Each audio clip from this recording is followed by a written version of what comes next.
Halo semuanya, kembali lagi bersama gua Fajar Udnajitama dan selamat datang di channel gua. Dan udah cukup lumayan lama banget gua nggak bikin video. Ya maklum lah, gue ini kan orangnya pemalas gitu. Makanya hidup gua gini-gini aja, nggak kayak orang lain. Hidupnya udah sukses, udah bisa pamer kalau bikin konten. Ya di sini gue juga mau pamer sih, pamer prestasi. Nggak apa-apa kan? Canda guys. Jadi di tahun 2021 lalu gue baru aja ikut kompetisi Indodex Short Film Festival dan alhamdulillah ternyata film gue ini bisa menang 3 kategori, yaitu Best Role, Best Komersial, dan Best Short Film. Dan total hadiah yang gue dapet senilai lebih dari 50 juta. Jadi di sini gue mau bercerita, berbagi pengalaman dan berbagi tips ke kalian tentang sebuah karya ya, lebih tepatnya karya film pendek. Sebelumnya gue mau ngasih tahu ke kalian bahwa gue ini adalah salah satu dari bagian tim Pase Production, di mana Pase Production ini bisa dibilang sebagai wadah untuk berkarya bersama-sama ya. Terutama gue dan juga teman-teman kalau misalkan bikin film, Pase Production sebagai sebuah rumah produksinya. Dan buat kalian yang mau nonton film gua yang terbaru tuh, film 20-an, kalian bisa langsung menuju channel Pasha Production, linknya ada di deskripsi. Nah, terus di situ juga memang ada beberapa film gua dan juga teman-teman yang sebenarnya nggak bagus-bagus banget, tapi kalau misalnya kalian penasaran pengen nonton, silahkan tonton di channel Pasha Production ya. Linknya ada di bawah. Oke, jadi karena gua udah punya janji ke diri sendiri, kalau misalkan gue menang di kompetisi film Indonesia, gue bakalan bikin video tentang film gue.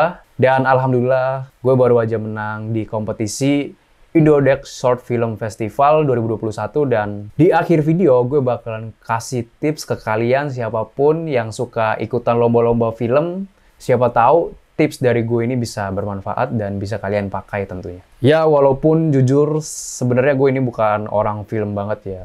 Buat gue, siapapun kalian yang mungkin memang basicnya nggak ada di film, ya untuk ikutan sebuah kompetisi itu yang paling penting adalah keberanian aja, sama kalian harus bener-bener bikin karyanya seserius mungkin. Itu aja sih. Oke, kita langsung saja ke sesi berikutnya, yaitu membahas film 20-an. Perlu diketahui bahwa di film 20-an ini hanya melibatkan 3 orang. Yang satu bernama Ahmad Richard Fadilah sebagai talent figuran, dan yang satu lagi Naufal Firdaus sebagai produser. Dan peran gue di film ini lumayan sangat banyak ya, karena memang 90% film ini gue eksekusi sendirian. Gue mencoba sebagai director, penulis skrip, kameramen, editor, dan juga talent.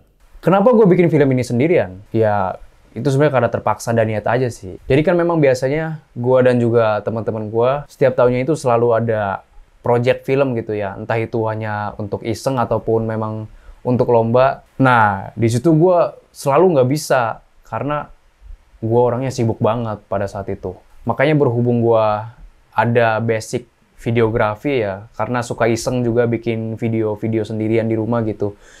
Kenapa gitu gue nggak sekalian aja bikin film pendek? Dan memang waktu itu ditujukan untuk lomba. Gue melakukan proses syuting sebelum gue kerja dan dilanjut setelah gue kuliah online di malam hari. Dan kadang sesuai mood gue aja. Kalau misalkan gue lagi bener-bener capek ya nggak gue lanjutin.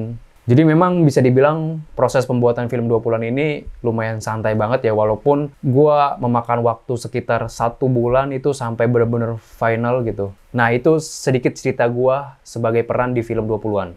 Oke, berikutnya gue bakal ngebahas biaya produksi dan juga alat-alat yang dipakai untuk syuting film 20-an.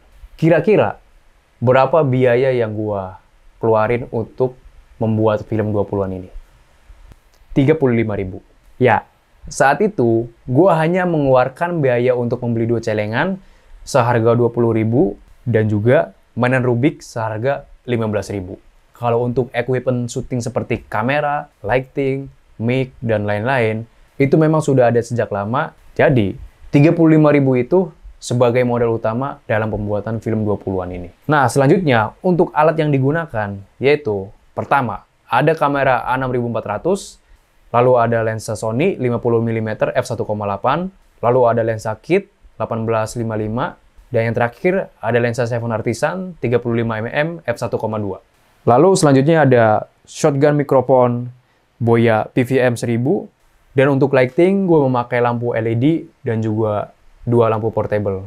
Dan untuk yang terakhir, gue selalu memakai tripod untuk menjadi kameramen. Sebenarnya aku iki pengen gitu, gawe film, nggawa alat-alat canggih, nggawa alat-alat sing bagus, nggawa alat-alat sing larang. Tapi aku ora iso, because I don't have much money. Oke, selanjutnya gue bakal ngebahas tentang ide cerita film 20-an. Sebenarnya gue udah lama banget dapet ide cerita ini, dan di tahun 2020 gue udah nyoba bikin, udah syuting juga, bahkan gue juga udah ngedit. Tapi sayangnya film itu gagal gara-gara ya sempat ke-pending, akhirnya gue males gitu buat lanjutin lagi.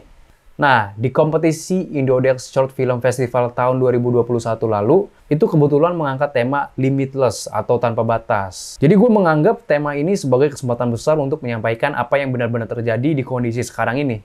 Karena gue juga masih di range usia 20-an plus. Ya menurut gue ya ini yang gue dapet, yaitu kegelisahan di usia 20-an. Gue melihat ada banyak sekali anak muda umur 20-an yang sukses, yang sering terkenal di media-media, tetapi ada juga yang jauh lebih banyak anak 20-an yang hidupnya masih dipenuhi dengan kekhawatiran, kesulitan, dan banyak sekali faktor-faktor yang membuat anak-anak muda 20-an ini ngerasa kok hidupnya nggak ada kemajuan. Ya lo orang melaku, cok.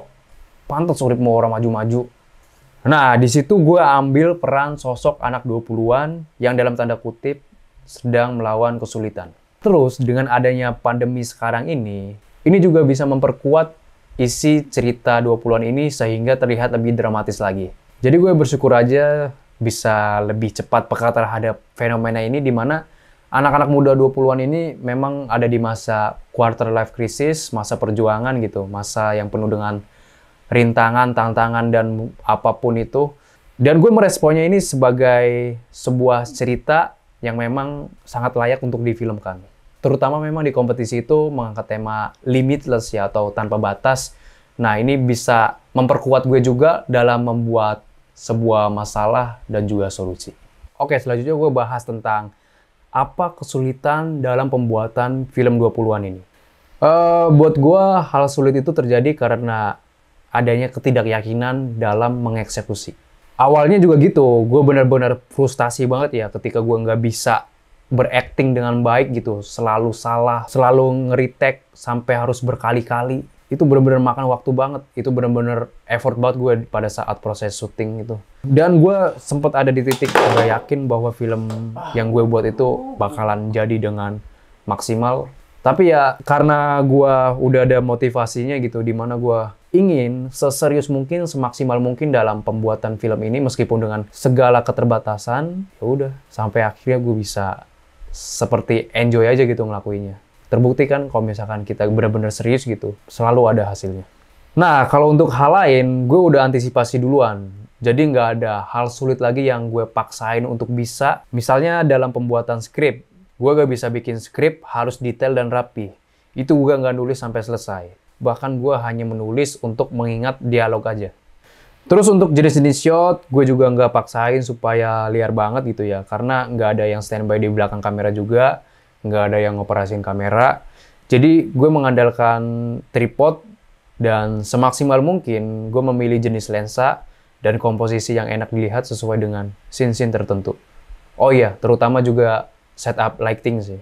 Dan gue juga sama sekali nggak bikin storyboard ataupun shot list. Jadi memang gue eksekusi itu langsung to the point aja itu. Karena gue memang udah paham dengan kondisi tempatnya seperti apa. Jadi memang film 20-an ini selain untuk ikutan kompetisi festival ya, film 20-an ini sebenarnya kalau misalkan nggak menang pun ini ada maksud lain gitu. Seperti bahan gue untuk exercise, terus juga cara gue untuk mengetahui kemampuan gue udah sejauh mana, terus juga cara gue tahu orang-orang menilai karya gue ini udah sejauh mana sih. Kenapa film 20-an bisa menang? Kalian mesti nonton video ini dulu. Cara dia menyampaikan sesuatu itu seru. Makanya tahu temanya Limitless. Dia beneran eksekusi dengan kata limitlessnya apa. Kita lihat gimana. Itu syuting di rumah aja. Satu orang sendirian, tapi liarnya dia bisa kemana-mana. Ada bude, ada temennya, gitu. Terus cara insertnya itu Thailand banget, smooth. Jadi kalau kita lihat iklan-iklan Thailand, jadi Thailand itu smooth ya? Bukan, maksud gue iklan Thailand itu kalau nginsert iklannya itu selalu lebih smooth gitu. Maksudnya banyak yang smooth banget gitu ya iklan-iklannya. Nah, dia pintar masukinnya lewat tadi tabungan. Jadi nggak harus kayak tiba-tiba Pak install aplikasi ini gitu. Tapi dia lewat tuh ada backstory-nya gitu. Dan dia nggak perlu bilang kalau bapak ibunya udah nggak ada. Tapi dia budinya dari fotonya, dari keterangannya, terus dianya kena COVID itu nunjukin kalau kita bisa berpikir bahwa bapak ibunya meninggal karena COVID, dia nggak punya apa-apa lagi. And then last choice-nya ternyata ada di Indodax gitu. Ya jadi eksekusinya dari awal sampai akhir bagus. Composition-nya enak, color-nya enak, editing-nya, cut-nya enak, perfect juga. Ada satu hal pada saat sebelum pengumuman, gue udah yakin bahwa film gue ini bakal menang setidaknya dapat satu kategori. Nah, di film 20-an ini yang membuat gue merasa puas adalah cara insert produk Indodax-nya. Cara gue mengkomunikasikan Indodax ini dengan jelas dan beda dari yang lainnya. Meskipun sebenarnya di kompetisi ini dibolehkan untuk soft selling ya, ataupun sebatas menampilkan apa itu Indodax, mungkin dalam bentuk stiker, pulpen, gelas, atau benda-benda mati lainnya. Tetapi gue nggak memilih itu karena gue nggak mengabaikan apa itu fungsi aplikasi Indodax. Karena memang masih ada beberapa orang yang mungkin nggak tahu ya, bahwa aplikasi Indodax ini sebenarnya untuk apa sih. Nah, cara gue untuk menyampaikan produk juga sambil menyampaikan pesan edukasinya. Nah, seperti ini nih. Isinya itu email sama password tuh sama ada duitnya 50.000 dari gua. Gue gak ngerti maksud lu apa. Ya gua mau buktiin aja kalau investasi itu lebih baik daripada nabung. Nah, terus kalau di video tadi Mas Anjas bilang, semut cara menyampaikan produknya. Ya itu memang gue sengaja ya, melibatkan celengan, terus flashback bersama teman gue di masa sekolah, terus ada kertas isinya email sama paspor. Itu sebenarnya tujuannya supaya terlihat cerita ini tuh benar-benar ada gitu di dunia nyata. Karena memang ada orang yang beli koin kripto nggak diapa-apain selama 2-5 tahun. Ketika dibuka, ternyata nilai asetnya itu beneran bertambah. Ya sebenarnya ini masuk akal banget sih. Kalau misalkan kita beli koin yang fundamentalnya bagus itu. Dan ini bisa meyakinkan orang yang nonton film ini gitu bahwa investasi itu lebih baik daripada nabung karena hasilnya juga lebih besar daripada nabung. Nah, selanjutnya gue bakal berbagi tips ke kalian yang suka bikin film untuk tujuan lomba-lomba seperti model yang kemarin gue ikutin itu ya. Jadi mungkin tips yang gue berikan ini hanya berlaku di kompetisi tujuannya untuk mempromosikan produk ya. Nah, buat gue, kompetisi itu bukan hanya sekedar fokus mengejar kemenangan. Bukan sekedar kita menganggap udah dapat ide cerita yang bagus, tim yang bagus, sampai-sampai terlalu fokus ke satu sisi doang, tanpa memperhatikan hal lain yang sama pentingnya berpengaruh terhadap apa yang lo buat. Jadi memang harus ada beberapa yang diperhatikan dalam mengikuti sebuah kompetisi film. Kayak misalkan basicnya itu ya, kita mesti tahu dan paham tentang tema kompetisi tersebut, terus jurinya siapa, kira-kira kita tahu nggak nih sisi subjektif jurinya ini seperti apa. Nah, contohnya kalau di kompetisi ISFF kemarin, gue mengenal juri Fajar Nugros ya, gue udah mempelajari bahwa jadi dia ini benar-benar tidak menikmati gitu kalau misalkan ada film yang terlalu banyak VO dan selalu ada quotes di akhir film. Makanya kan di film 20-an itu gue menghindari voice over ataupun membuat quotes di akhir film karena memang gue udah tahu pasti Fajar Nugros kalau nonton ini bakalan jadi kelemahan gue kalau mungkin gue lakuin itu. Nah, sama hal yang paling penting kalau kalian mengikuti kompetisi tujuannya untuk mempromosikan sebuah brand, ya kalian mesti riset dulu. Brand itu apa?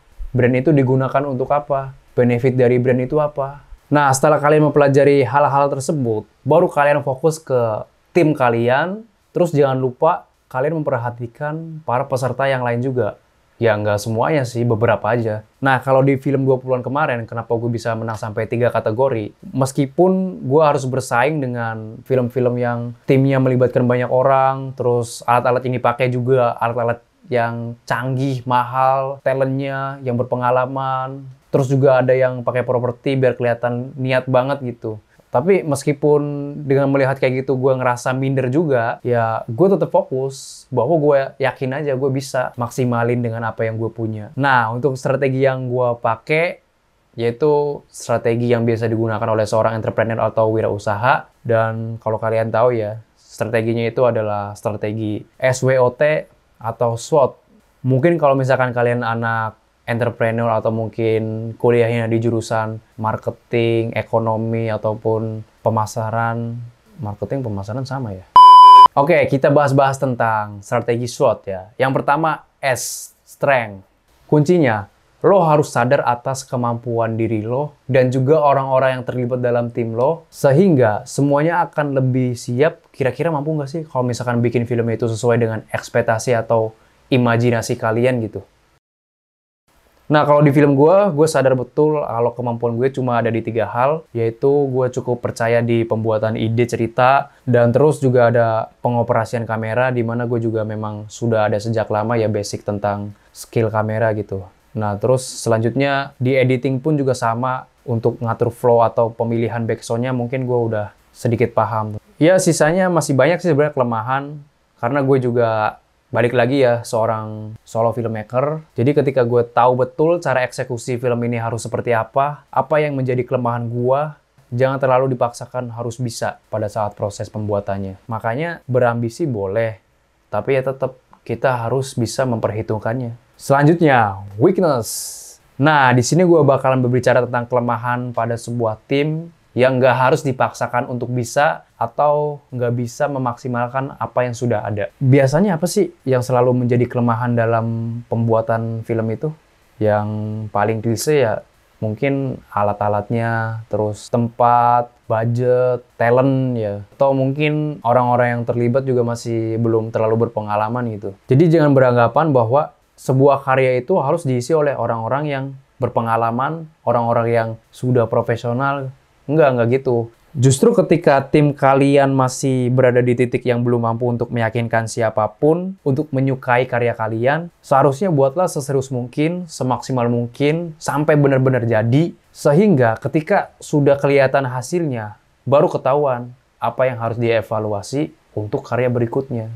Makanya solusinya adalah lo harus tahu kelemahannya apa dulu yang ada di dalam tim lo itu, dan segera mungkin untuk meminimalisir atau mengantisipasinya terlebih dahulu.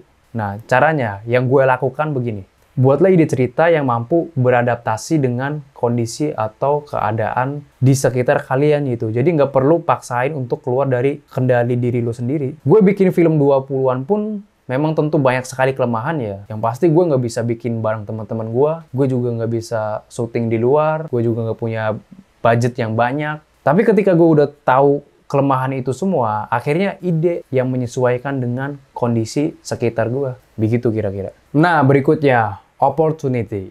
Setiap tim atau setiap peserta yang mengikuti sebuah kompetisi film, itu kan pasti memiliki tujuan yang sama ya. Artinya, mereka juga memiliki peluang yang sama. Tapi di sini gue bukan mau bahas soal opportunity dari benefit kompetisinya ya.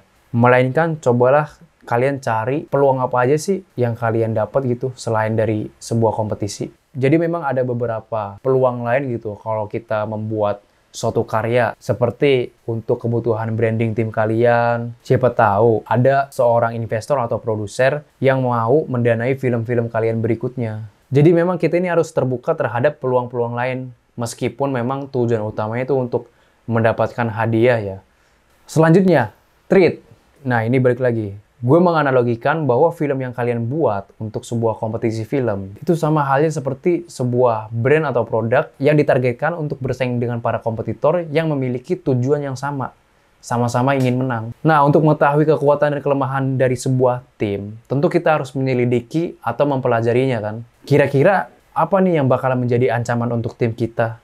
Jadi gini, biasanya orang-orang kan kalau lagi bikin film untuk kebutuhan lomba, mereka suka posting-posting pada saat proses produksi. Terus, mereka posting lalu mengetag akun yang mengadakan lomba tersebut. Buat gue, ini adalah cara yang bisa kita manfaatkan untuk mengetahui progres mereka. Ya, at least kita udah tahu lah. Misalkan kayak alat-alatnya, apa yang dipakai, terus timnya yang terlibat berapa orang, talentnya siapa. Jadi dengan kita mengetahui seperti itu, apakah ini bisa membahayakan buat tim kita atau sama sekali nggak jadi masalah? Ya memang sih, kesannya itu ini kayak penting nggak penting. Jadi kita kayak udah fokus aja ke apa yang kita buat, nggak usah mikirin tim lain, orang lain. Tapi kalau misalnya kita nggak tahu kelemahan dan kelebihan orang lain, kekuatan orang lain gitu, kita jadi nggak punya strategi gitu buat menghadapi semuanya. Makanya kan ini tuh adalah sebuah kompetisi. Kompetisi tuh bukan hanya sekedar lu bikin karya, bukan hanya sekedar lu punya ide, tapi di sini juga harus bermain dengan strategi. Nah, yang gue lakuin di film 20-an gue nggak terburu-buru dalam mensubmit film gue.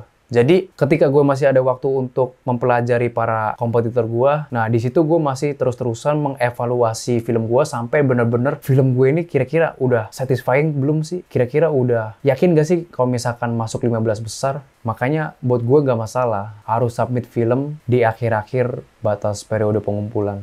Ya kurang lebih begitu ya teman-teman, cerita dan juga pengalaman ataupun tips dari gue. Sejujurnya gue juga masih terus banyak belajar ya. Karena memang gue ini sebenarnya masih pemula juga di dunia perfilman gitu. Sekali lagi gue menegaskan bahwa gue ini bukanlah seorang filmmaker yang profesional. Sekali lagi mohon maaf misalkan pembahasan gue ini masih kurang enak didengar atau enak untuk dilihat. Ya mungkin ini konten pertama gue itu yang seserius mungkin gue bikin.